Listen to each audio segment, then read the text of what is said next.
আর কানের কাছে মুখ নিয়ে যখন কইতে হবে উঠো সোনা, উঠো যান, ওটা আর কইলজা এন করে কইতে হবে স্বামীটাকে। আর ওর ওই কুড়া লোকটা ধরে টাইনবে একটু করে হিলাইবা হাসতে হাসতে, আর কানের কাছে মুখ লিয়ে গেবে উঠো সোনা, উঠো খেলা উঠো, আস্তে করে কইবে। ওর জিটা ভরে যাবো একদম ধকচক করে সুবহান আল্লাহ। জিন্দগিতে তো কেউ কলজা কহেনি, সোনা কহেনি, জান কহেনি। তো স্বামীকে খুশি করতে হবে, স্বামীকে সন্তুষ্ট করতে হবে। অজনস্য শুনবে তাহলে তো বুদ্ধি জানবে। এই যে মেয়ে ছেলে এরা হাদিস কোরআন শুনবে না, অজনস্য শুনবে না, আর এই তখন বাড়িতে যা বিবাদ লেগে যাবে, বিবাদ ছুটবে না। হাদিস কোরআন শুনবেন তাহলে তো হবে। এই যে মেয়ে ছেলের বিবাদটা কেনে লাগছে, দুটা বালিশে জিন্দগিতে ঘুমাইবে না জানো, একটা বালিশে শুধবে দুজনে মিলে। আর একটা বালিশকে চোখের তলে চালিয়ে দিবা, নিবোটের তলে ভরে দিবা, আর একটা বালিশে দুজনে মিলে ঘুমাইবে। আর ওই মাথার চুলটিকে খুইলা বালিশের উপরে বিছিয়ে দিবে, আর বিছিয়ে দিবা। তোমার স্বামী যখন ওই চুলটির উপরে মাথা থিবে, মেয়ে ছেলের চুলে একটা সেন আছে ভাই, বুঝতে পেরেছেন? মাইয়া লোক জানে না, হারা বেটা ছেলে জানি কি আছে না আছে। তো এমন একটা সেন আছে, পুরুষটার লাখে যদি লেগে যায় তো পাগলা হয়ে যাবে, বুঝতে পেরেছ? তো এই স্ত্রী লোকে বুদ্ধি জানে না, প্রত্যেক মানুষের একটা সেন্ট আছে। পুরুষ লোকের যে সেন্ট আছে তো স্ত্রীরা জানে, হারা কিন্তু জানি না আর কি সেন্ট জানা আছে। আর স্ত্রীর যে কি সেন্ট আছে এটা আমরা পুরুষ লোক জানি। তো কথা হচ্ছে যে এইভাবে স্বামীর সেবা তাবেদারি খিদমত করতে হবে। তোমরা বয়স শুনে টুনে যাবে, আর যদি পালিয়ে যাও তো পালিয়ে যাও, বুঝবে? ঠাঠান মাঠান খেবে, মাঝে মাঝে গরম হইবে, বুঝতে পারলে? যারা ওই ঢং টাং জানবে না, লেহের তলি মারবে হুঁড়া, তখন ওই হুঁড়ানি গরুর মতন বুঝতে থাকবে। হ্যাঁ, হাদিস কোরআন শুনবে তাহলে তো স্বামীকে খুশি করবে, সন্তুষ্ট করবে সব সময় স্বামী। তো মানে খুশি থাকবে, সন্তুষ্ট থাকবে। তো কথা হচ্ছে যে কথাগুলো মন দিয়ে শোনো, পালাপালি করিও না। ইনশাল্লাহ রাত কত হলে এরা পালাইছে কিনি, টাইম কত হলো জি ঘোড়ার ঠিক বাবজি দেখেন তো, মাত্র 12টা 10। কি আছে, রোজ দিন পর সাইড না পড়লে হবে না? হ্যাঁ, আজ জেগে গেলাম, তারপরে কাল সারাদিন সেহরি খেয়ে ফজরের নামাজ টামাজ পড়ে শুতে যাবে, ঝাঁপ কপাট লাগিয়ে দেবে, হুড়কা লাগিয়ে দেবে, উচিত করে উঠবে না, একদম জোহর করে উঠবে, বুঝতে পারলেন? নিন পড়বে। কত সুন্দর নবী, কত প্যারা নবী, সাবার সারা দয়ার নবী, তাহার জড়ানা। কত যতন বানায়া চায় আল্লাহ আমার নবী কা, কত যতন বানায়া চায় আল্লাহ আমার নবী কা। নবী আমার ইব্রাহিম ছিলেন, নমরুদ বাদশাহ আগুন পেলেন, আগুন ওয়ালা ফুল বাগিচা ইব্রাহিম জ্বললো না। কত যত্ন বানায়া চায় আল্লাহ আমার নবীকে, কত যত্ন বানায়া চায় আল্লাহ আমার নবীকে। তো কথা হচ্ছে যে আপনারা একটু মন লাগিয়ে শোনেন, ইনশাআল্লাহ শুনবেন, আমল করবেন, কাজ দিবে।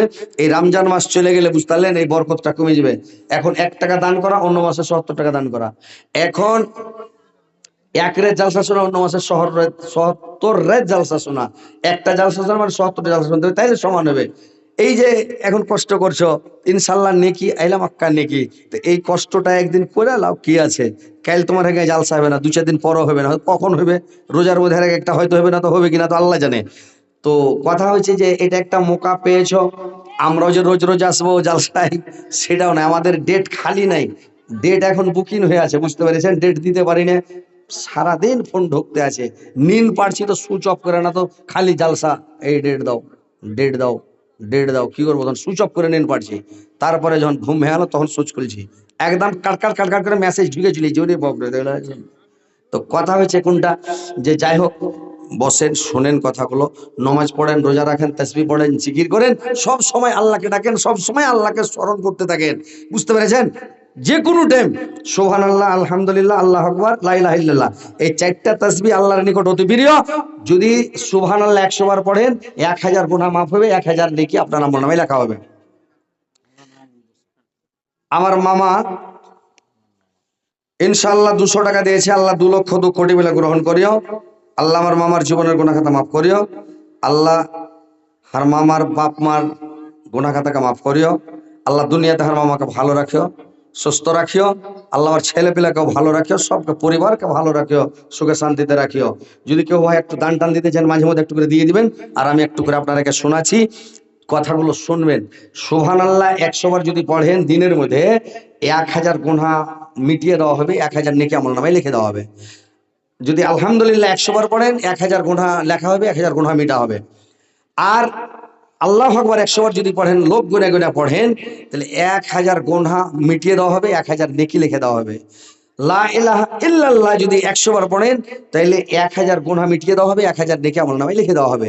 তাহলে এই চারটা তাসবিহ সব সময় পড়তে থাকেন, বুঝতে পারলেন? তাহলে পড়তে যদি থাকেন, তাহলে আপনার দিনে 5 ওয়াক্ত নামাজ, দিনে রাতে 5 ওয়াক্তে যদি আপনি 100 ভাগে 400, 4 5 20, 20,000 নেকি পেলেন, 20,000 গুনাহ মাফ হলো। ভোর থেকে যদি আপনি রামনাম গুনাহ করেন, তো সারা দিনে 1000 গুনাহ হবে না। গুনহার সংখ্যা কম, বুঝতে পেরেছেন? নেকির সংখ্যা আল্লাহ বাড়াইতে বাড়াইতে 700 গুণ পর্যন্ত বাড়াইবে আল্লাহ। তো নেকিটা বেশি হবে, গুনহা কম হবে। যেটাই করলেন ওইটাই বেশি, গুনাহ হবে না। তো আপনার গুনহা কুণ্ঠের তলিহা শেষ হয়ে যাবে, আর নেকি হয়ে যাবে মাক্কা। তো এই তাসবিহ আল্লাহ পড়বেন, জিকির করবেন। আল্লাহর কাছে যদি মানে প্রিয় হইতে চাহেন, আল্লাহর ভালোবাসা বান্দা হইতে চাহেন, রুজি বেশি করে পাইতে চাহেন, ভালো মন্দ খাওয়ার মন থাকে, সব সময় বলবেন আস্তাগফিরুল্লাহ, আস্তাগফিরুল্লাহ। আপনার কি কম্পিউটারে বিল উঠবে না আপনার ব্যাটারির চার্জ বসে যাবে? বলতে থাকেন আস্তাগফিরুল্লাহ, আস্তাগফিরুল্লাহ। আমাকে দেন। আমার ভাই উনি 200 টাকা দিয়েছেন, আল্লাহ 2 লক্ষ তো কোটি বলে গ্রহণ করো। আল্লাহ আমার ভাইয়ের জীবনের গুনাহ খাতা মাফ করো, জীবনের ভুল ত্রুটি মার্জনা করো। আল্লাহ আমার ভাইয়ের হায়াত দারাজ করো, আয়ুকে বৃদ্ধি করো, মরার পরে সুগম স্থান দাও, কিয়ামতের পরে জান্নাতবাসী করিয়া। আল্লাহ দুনিয়াতে তার শরীর ভালো রাখো, স্বাস্থ্য ভালো রাখো। আল্লাহ দুনিয়াতে তুমি ভালো রাখো গো মাওলা, আমিন আমিন। তো ভাই সব সময় তাসবিহ পড়েন, জিকির করেন, আল্লাহকে সব সময় ডাকেন। যারা বেশি বেশি দুরুদ শরীফ পড়ে, দুরুদ শরীফ, দুরুদে ইব্রাহিম যদি একবার পড়েন, তো 10টা রহমত আপনার উপরে বর্ষিত হবে। আল্লাহর রহমত 10টা বর্ষিত হবে। তো কথা হচ্ছে যে দুরুদ শরীফ বেশি করে পড়েন। আল্লাহর নিকটবর্তী হতে গেলে, আল্লাহর পিয়ারা বান্দা হতে গেলে দুরুদ বেশি পড়েন আর ইস্তেগফার বেশি করে করেন। একটা লোক আল্লাহ রাসূলের কাছে এসে বলছে, হুজুর আমার ছেলে পিলা হয়েছে না, কি করবো? মেলা দিন বিয়ে করা হলো, 10-12 বছর, বাচ্চা কাচ্চা হয় না, কি করবো? আল্লাহ রাসূল বললেন, তুমি ইস্তেগফার করো, বেশি করে তওবা করো। একটা সাহাবী এসে বলছে, ইয়া রাসূলুল্লাহ মেঘ পানি যে কিছু হয় না, কি করবো? কইছে তুমি ইস্তেগফার করো, তওবা করো, মেঘ হবে, ইনশাআল্লাহ মেঘ হবে। একজন এসে কইছে, হুজুর বিয়ে যে হয় না, বিয়ের কামটা হয়েছে না, কি করবো? তুমি বেশি করে তওবা করো, ইস্তেগফার করো, ইনশাআল্লাহ হয়ে যাবে বিয়ে শাদী। কোনো যদি আপনার সমস্যা থাকে, বেশি করে ইস্তেগফার করেন, ইনশাআল্লাহ আপনার হয়ে যাবে। বুঝতে পেরেছেন? বেশি বেশি তওবা করেন, ইস্তেগফার করেন। সব থেকে ছোট তাসবিহ মানে ইস্তেগফার হচ্ছে আস্তাগফিরুল্লাহ ওয়া আতুবু ইলাইহি, আস্তাগফিরুল্লাহ ওয়া আতুবু ইলাইহি। মানে এটা হচ্ছে ছোট মানে ইস্তেগফার। তার থেকে একটু বড় হলো মানে আস্তাগফিরুল্লাহাল্লাযী লা ইলাহা ইল্লা হুয়াল হাইয়ুল কাইয়্যুম ওয়া আতুবু ইলাইহি। এটা হলো একদম মানে মেজকল, মানে একটু বড়। আর যদি সাইয়্যিদুল ইস্তিগফার পড়েন, এটা হলো সবথেকে বড়। আপনি যদি সকালে পড়েলেন আর দিনের মধ্যে মারা যান, তা আপনার গুনাহ থাকবে না। আল্লাহর রাসূল বললেন, সাইয়্যিদুল ইস্তিগফার যদি ফজরের নামাজ পড়ে কোনো ব্যক্তি 10 বার পড়ে নাই, ওই লোকটা দিনের মধ্যে মারা গেলে একবারে খাস জান্নাতে, কোনো হিসাব লাগবে না। আল্লাহর রাসূল বললেন, 10 বার যদি সাইয়্যিদুল ইস্তিগফার মানুষ সকালে পড়ে নাই, কোনটা থেকে রুজি আসবে ও নিজেই কল্পনা করতে পারবে না। রুজির কোনোদিন জিন্দেগিতে অভাব হবে না, জিন্দেগিতে অভাব হবে না, এত আল্লাহ রুজি দিবে। তো এই তাসবিহগুলো, জিকিরগুলো পড়েন, আল্লাহকে সব সময় স্মরণ করেন, আর সব সময় আঙ্গুলে তাসবিহ করার চেষ্টা করবেন। এই আঙ্গুলগুলো কিয়ামতের দিন সাক্ষী দিবে, গাওয়া দিবে। আর যদি কাঠিতে মানে তসবিতে যদি তসবিহ করেন, ওই কাঠি কোনটা হারিয়ে কিয়ামতের মাঠে চলে যাবে। ওইগুলা সাক্ষী দেওয়ার ক্ষমতা থাকবে না ভাই। আল্লাহ রাসূল বলেন তোমরা আঙ্গুলের লগ গুনা গুনা গিরা গুনা গুনা তোমরা তাসবিহ পড়ো, কিয়ামতের দিন আঙ্গুলগুলো গিরা গুলো সবাই সাক্ষী দেওয়া গাওয়াত হয়েছে, হ্যাঁ আল্লাহ তোমার এই বান্দা আঙ্গুল গুনা গুনা গিরা গুনা গুনা লগ গুনা গুনা তাসবিহ পড়েছিল। আল্লাহ তাসবিহ পড়তে থাকেন, জিকির করতে থাকেন, সব সময় আল্লাহর জিকির করেন, আল্লাহ আপনাকে ভালো রাখবেন, সুস্থ রাখবেন, আল্লাহ পাক আপনাকে জান্নাতবাসী করে দিবেন রে ভাই। বুঝতে পেরেছেন? সব সময় সুবহানাল্লাহ আলহামদুলিল্লাহ ওয়া লা ইলাহা ইল্লাল্লাহু আল্লাহু আকবার ওয়ালা হাওলা ওয়ালা কুওয়াতা ইল্লা বিল্লাহ রাব্বিগফিরলি। এই দোয়াগুলো পড়েন, আপনার জীবনের যত গুনাহ আছে আল্লাহ মাফ করে দেবে। রাত্রি যখন ঘুম ভেঙে যায় রাত্রে, তখন নবীর সুন্নাত কি হলো জানেন? নবীর সুন্নাত বলতে দিয়েছি তো সব পালিতে লাগছে, যে নবীর সুন্নাত হলো আল্লাহর রাসূল বললেন তোমরা মাগরিবের পরে খেয়ে নাও, আর এশারের নামাজ পড়ার পরে আল্লাহর রাসূল কোনো কথা বলতেন না, এবং কথা বলাটাকে ঘৃণা মনে করতেন, যে এশারের নামাজ পড়ে শুয়ে যান। আর আপনি দুটা আড়াইটার দিকে উঠে যান, রেখে দেন, দুটা আড়াইটার দিকে আপনি রাত্রে উঠে যান, আর দুটা আড়াইটার দিকে যখন ঘুম ভেঙে গেল, চেতন হয়ে গেলেন, উঠে যাইয়া আপনি আলহামদুলিল্লাহ হিল্লেজি আহিয়ানা বাদামা আম্মাতানা ওয়া ইলাইহিন নাসুর, এটা তো হলো ঘুম ভাঙার দোয়া, এটা দোয়া পড়ে নিলেন। তারপরে বলবেন লা ইলাহা ইল্লাল্লাহু ওয়াহদাহু লা শারীকা লাহু লাহুল মুলকু ওয়া লাহুল হামদু ওয়া হুয়া আলা কুল্লি শাইইন কাদির সুবহানাল্লাহি ওয়াল হামদুলিল্লাহি ওয়া লা ইলাহা ইল্লাল্লাহু আল্লাহু আকবার ওয়া লা হাওলা ওয়া লা কুওয়াতা ইল্লা বিল্লাহ রব্বিগফিরলি রব্বিগফিরলি। এবারে যেটা চাইবেন আল্লাহর কাছে চাহেন, দিয়ে দিবে আল্লাহ, ওটাই দিয়ে দিবে। যে চাইবেন, আপনি কি চাহেন আল্লাহর কাছে? বাড়ি নেবেন, গাড়ি নেবেন, দু চারখান, দু চারটা বিয়ে শাদী করবেন, 15-20টা বেটা নেবেন, কি চাহেন? আপনার কি দরকার? পৃথিবীর মানুষ সবাই আমরা ভিখারি, আল্লাহর কাছে সবাই গরিব নাকি? যতই ধন দৌলত থাক, বুঝতে পেরেছেন, কিন্তু তবু আল্লাহর কাছে আমরা গরিব, আল্লাহর কাছে ভিখারি, আল্লাহর কাছে অভাবী। যেটা যার দরকার আছে আল্লাহর কাছে রাখতে চাহেন, এই দোয়াটি পড়ে চাইবেন, দিয়ে দেবে। কেটা দিলে এটা? ইসমাইল দিলে 200 টাকা সবার বাড়ির। আল্লাহ 200 টাকাকে 2 লক্ষ তো কোটি বলে গ্রহণ করো। আল্লাহ তার মনোদ্দেশ্য পূরণ করো, দীর্ঘ জীবন রাখো, সুখে শান্তিতে রাখো, ঈমান আমানের সহিত রাখো, মরার পরে সুখময় স্থান দাও, কিয়ামতের পরে জান্নাতবাসী করে গো মাওলা, আমিন আমিন। তো কথা হচ্ছে যে কথাগুলো মন দিয়ে ভালো করে শুনেন। বড় লোক হইতে গেলে দড়িয়া বেড়িয়ে বড় লোক হবে না, খাইটা ছেছড়া মেছড়া দড়িয়া হবে না।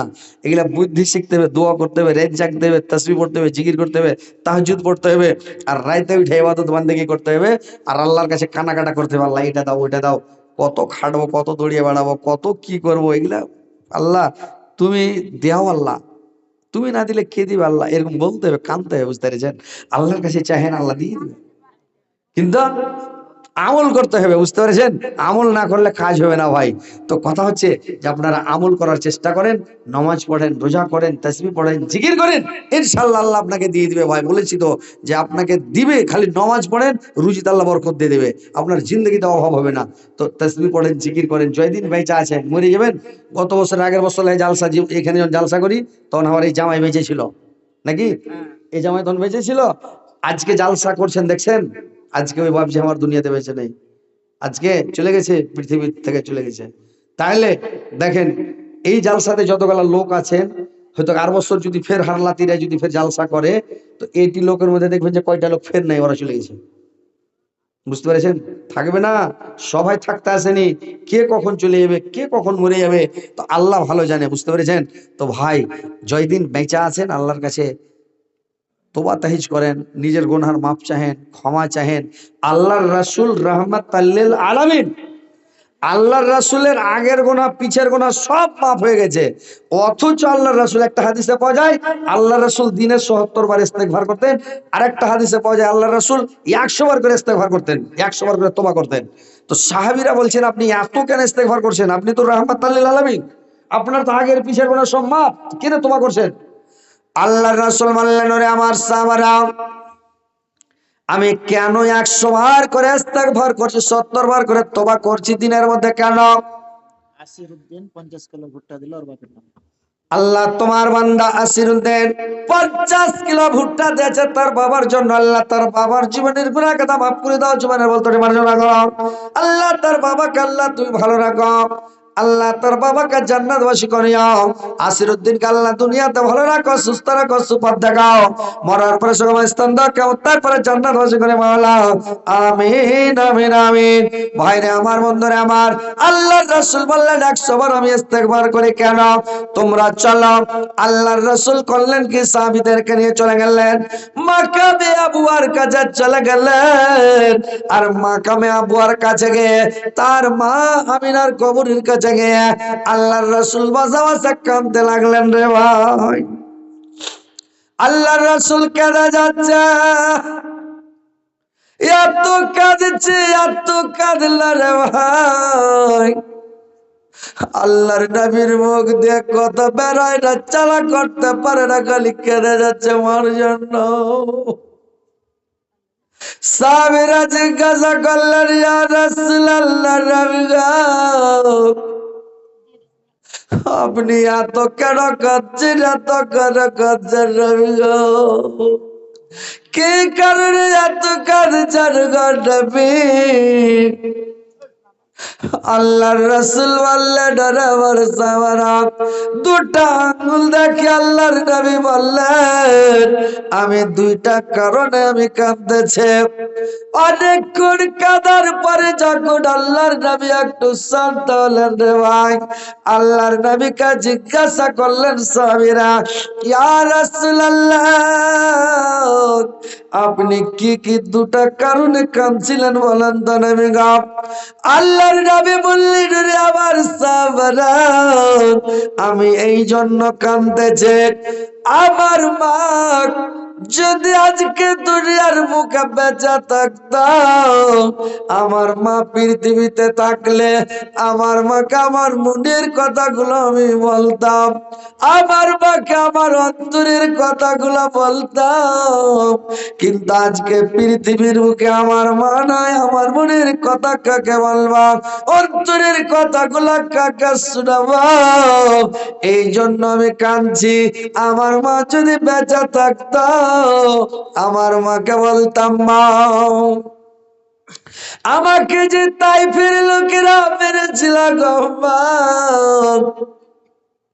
আমার সারা শরীরকে মেরে রক্ত রক্তাক্ত করে দিয়েছিল গো মা। আমার মা আমার জন্য কাঁদতো বেটারা, তোকে কত মেরেছিল রে বাবা, কত তোমাকে পাথর দিয়ে আঘাত করেছিল রে দর। আমার মা আমার মাথাটা লড়ত, আমার মা আমার গতর গুলাকে লড়ত, আমার মাকে মনের কথা অন্তরের কথাগুলা বলতাম। কিন্তু আমার মাঝকা পৃথিবীর মুখে ডাকার সামনে মনের কথাগুলো বলবো, আমি এই জন্য কাঁদতেছি রে সাহাবারা। বাইরে আমার মা এমন জিনিস, মা এমন সাদের জিনিস যে মার সামনে মানুষ মনের কথা অন্তরের কথাগুলো মাকে বলে, পৃথিবীতে কাউকে বলা যাবে না। কোন মানুষের সামনে বলে শান্তি পাওয়া যাবে না, যে শান্তিটা মার কাছে পাওয়া যায়। আল্লাহর নবী বললেন, মা, আজকে আমার মা থাকলে আমার মার সামনে কথাগুলো আমি বলতাম, আমার মা আমার জন্য কত কাঁদত, আর বলতাম, বেটা রে, তুই মাটিতে পড়ে কত লটপট করেছিস রে বেটা, মাটিতে পড়ে কত চটপট করেছিস রে তোর, কত মা বলে চিৎকার করেছিস, আল্লাহ বলে চিৎকার করেছিস, কত কেঁদেছিস বেটা। আমার মা বলতাম, আমার মাকে আমি সব কথাগুলো বলতাম। কারণ আল্লাহর নবীর 6 বছর বয়সে মা চলে গেছে, ছোট ছেলে কত দুঃখ কষ্ট করে বড় হয়েছে রে ভাই। 6 মাসের গর্ভে বাবাকে চোখে দেখে নাই, যে বাবা কেমন, বাবাকে চোখে দেখে নাই। মনের মধ্যে কত কষ্ট, কত বেদনা, কত যন্ত্রণা, আল্লাহর রাসূল বলছেন মা বেঁচে থাকলে সব কথা বলতাম, কিন্তু মা পৃথিবীতে আমার বেঁচে নাই। তো মা কোন জিনিস রে ভাই? আল্লাহর রাসূল বললেন আমার মাকে এখন কবরের মধ্যে আযাব হচ্ছে। আমি আল্লাহকে বললাম আল্লাহ আমাকে অর্ডার দাও, আমার মার জন্য আমি দোয়া করি, আমি তোমার দরবারে দোয়া করব। আল্লাহ আল্লাহ আমাকে অর্ডার দিচ্ছে না। আল্লাহ যদি আমাকে পারমিশন দিত, আল্লাহ যদি আমাকে অর্ডার দিত আমার মার জন্য দোয়া করার জন্য, আমি প্রত্যেক দিন দুবার করে আমার মার কবরের কাছে আসতাম, সকাল বিকাল মার কবর দেখতে আসতাম আর আমি দোয়া করে যেতাম। কিন্তু আল্লাহ পাক আমাকে পারমিশন দিচ্ছে না, আল্লাহ পাক আমাকে দোয়া করার অর্ডার দিচ্ছে না। এই জন্য আমি কাঁদছি আমার মায়ের জন্য। এই জন্য আমি প্রত্যেক দিন 100 বার করে ইস্তিগফার করি, তওবা করি, যে দেখেন আমি যদি 100 বার ইস্তিগফার করে তাহলে তোমাদেরকে কয়বার করে ইস্তিগফার করা দরকার।